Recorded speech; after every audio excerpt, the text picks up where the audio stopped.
తగినంత ఆయిల్ పోసుకొని రుచికి సరిపడంత స్టవ్ ఆన్ చేసుకుందాం.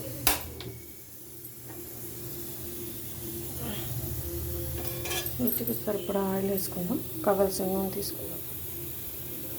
ఆల్రెడీ వేసుకున్నాము, ఇంకొకసారి కొద్దిగా వేసుకుందాం. నూనె వేడక్కగానే ఇప్పుడు ఆవాలు వేసాం.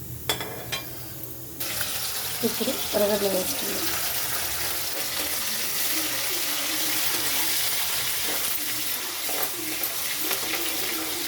ఇది మా రాయలసీమ స్పెషల్ అండి.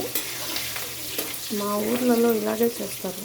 ఎందుకంటే ఒక్కొక్క ఊర్లో ఒక్కొక్క స్టైల్ ఉంటుంది కదా, అలాగా మా ఊర్లలో ఇటువంటి స్టైల్ ఎక్కువ.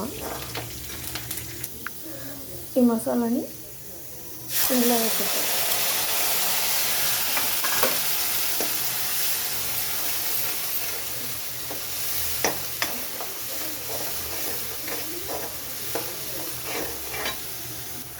ఇప్పుడు రుచికి సరిపడంత ఉప్పు,